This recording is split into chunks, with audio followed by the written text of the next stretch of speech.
Au plus profond de la forêt des rêves bleus, un jeune garçon répondant au prénom de Jean-Christophe fit la rencontre de jeunes créatures des plus inhabituelles. Des hybrides, que certains qualifieraient d'aberrations de la nature. Ces créatures se présentèrent sous les noms de Maître Hibou, Coco Lapin, Bourriquet, Porcinet et surtout Winnie l'ourson. Innocemment, le jeune Jean-Christophe ignora les dangers et se lia d'amitié avec eux. Il leur apporta de la nourriture et leur lien se renforça naturellement pour se transformer jour après jour en une belle amitié. Les jours devinrent alors des années et le temps fit place à la maturité. Finalement, Jean-Christophe dut prendre la difficile décision de quitter ses amis pour se rendre à l'université et devenir médecin, les obligeant à se débrouiller seul une nouvelle fois. Puis, l'hiver arriva. Les nuits furent si froides et la terre si stérile que la nourriture vint bien vite à manquer. Et une nuit fatidique, au bord de la famine, Winnie décida que pour survivre, le groupe devait se repaître de l'un de ses chers membres. Et c'est ainsi que Bourriquet disparut. Un tel acte traumatisa leurs esprits. Et bien vite, ils devinrent tous féroces et développèrent une haine pour tout ce qui avait à voir avec les hommes, et en particulier envers Jean-Christophe, qui les avait abandonnés. Un pacte fut conclu. Ils renoncèrent à leur part d'humanité, se séparèrent en deux groupes et retournèrent à leurs racines animales, jurant de ne plus jamais se reparler.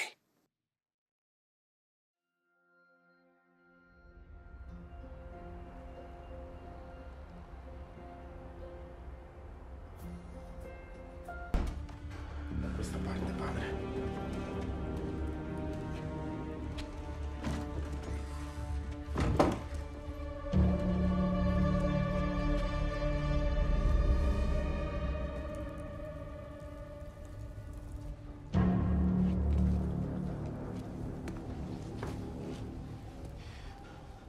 Il ragazzo mostra tutti i segni classici di possessione, padre Amort. La famiglia ha consultato un medico? Molti, anzi moltissimi medici. Quali sono i segni della possessione? Conversa in francese, padre! Ha mai parlato francese prima? Mai, neanche una volta. Possiedono un televisore? Sì, credo di sì. Sì, grazie.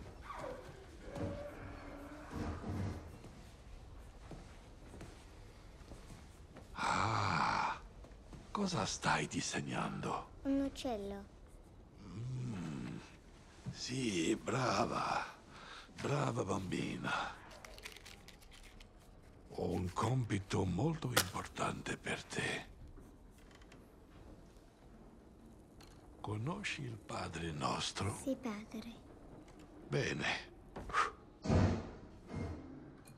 Tu puoi aiutare tuo fratello. Ripeti il Padre Nostro in continuazione.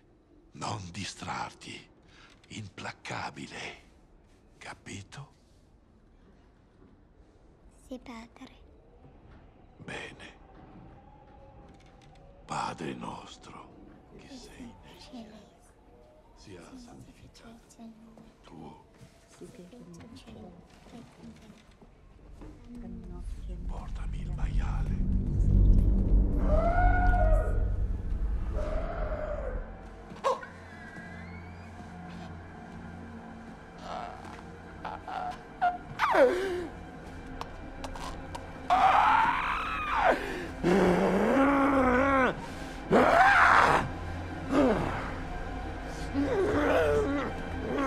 Mon nom est Légion. Je suis Satan. Je suis le démon à la bouche obscène. Difficile crederlo. Tu doutes de moi? Se sei Satana, Qual è il mio nome? Descrivi l'inferno. Sois tranquille, tu le verras dans très peu de temps. Stai evitando le mie domande. Tu te moques de moi!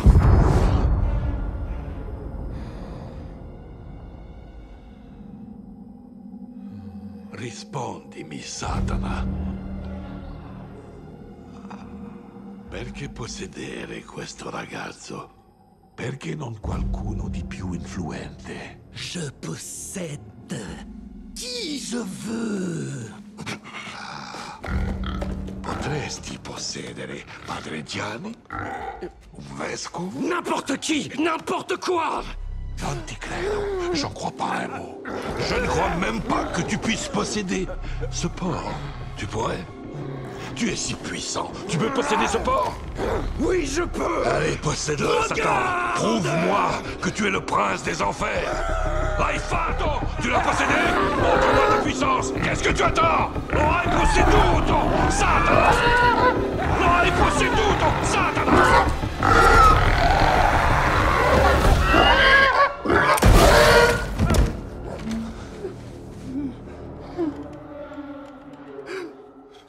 Calma. Dio ti bénédica. Dors à présent, mon fils. Le démon t'a quitté.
Ronnie.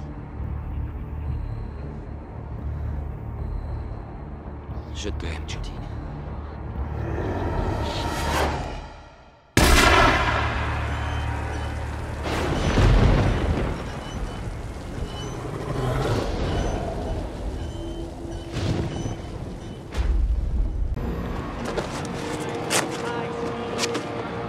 On arrive, dépêche-toi!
Vous pourrez pas l'arrêter. Y a rien qui peut l'arrêter. Mets-toi à genoux et pose cette télécommande, c'est un ordre. Aloran, lieutenant Aloran. Je t'ai dit de la poser. S'il est pas là, dans 17 minutes, il y a 5 personnes qui vont mourir. Faites venir Aloran, vite.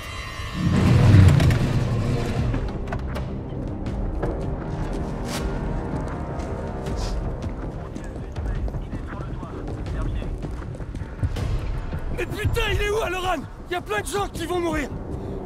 Il le sait pas. Reculez, je m'en charge. Aloran. Edgar! Edgar, mais qu'est-ce que tu fais? Pose-moi cette télécommande. Je regrette. À quoi elle sert? Les jeux vont commencer. De quel jeu tu parles? De ces jeux, de ces règles. Je dois choisir qui doit mourir. C'est eux ou moi. Edgar! Je veux pas te tirer dessus, mais j'hésiterai pas. Lâche cette télécommande! Je l'ai bien là, je tire. Non, non, visez la télécommande. Il bouge un doigt, faites-la exploser. Mais on perd du temps là. Qui y a d'autres? Edgar! Explique-nous ce qui se passe! Qui te contrôle? J'ai pas l'intention de crever.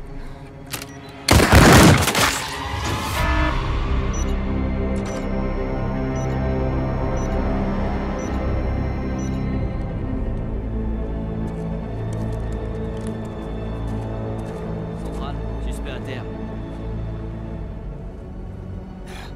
Quel est le connard qui lui a tiré dans la poitrine? Le jeu a commencé. Je vous remercie d'être venu, Monsieur Snow. Comme vous le savez, je viens de quitter Londres et je m'installe dans votre ville et j'aurai besoin de votre aide pour récupérer un dernier objet indispensable. Une grande caisse devrait arriver au débarcadère à 18h précises ce soir. Vous devrez être sur place à son arrivée et vous chargerez la caisse immédiatement dans votre camion. Sachez que cette caisse pèse son poids et ce qu'elle contient est très ancien. Il faut donc en prendre le plus grand soin en la déplaçant. Elle est très rare. M'avez-vous bien compris, Monsieur Snow? Oui, pour l'instant. Après avoir récupéré la caisse, vous irez aussitôt la déposer dans ma maison. Là-bas, sur la colline. Vous connaissez? Oui. Tout le monde connaît le manoir Marston. Une fois arrivé, vous ouvrirez la trappe extérieure sur le côté du manoir Marston, vous porterez la caisse jusque dans la cave, et vous prendrez l'escalier pour enfin la déposer à sa place. Je m'assurerai que l'endroit soit dégagé. Vous trouverez les documents pour récupérer la caisse dans cette enveloppe, ainsi que vos gages, bien sûr.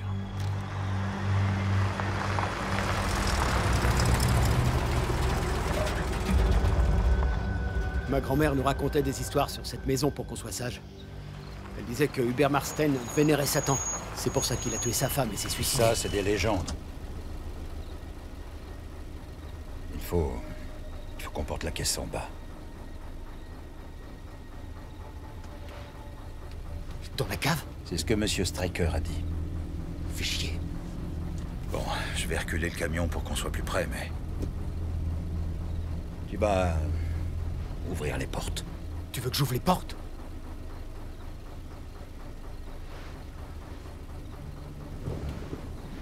Fais chier.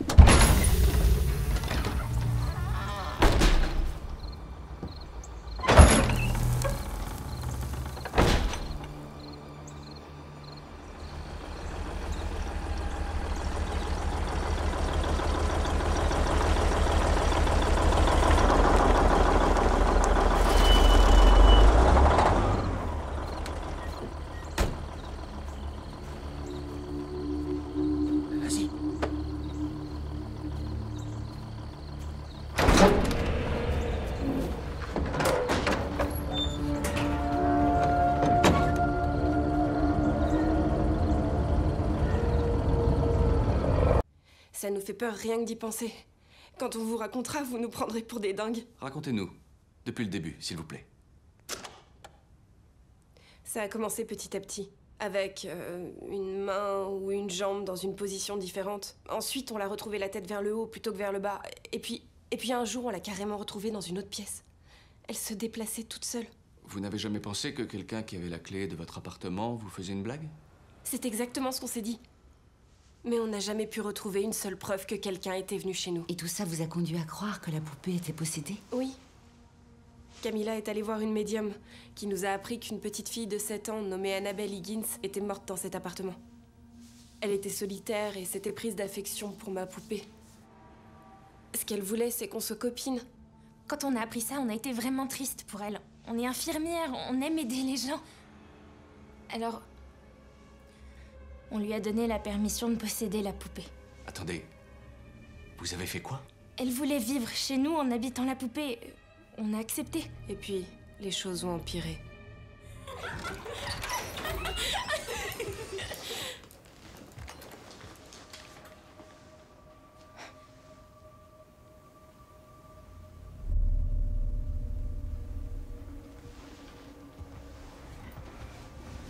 C'est pas vrai.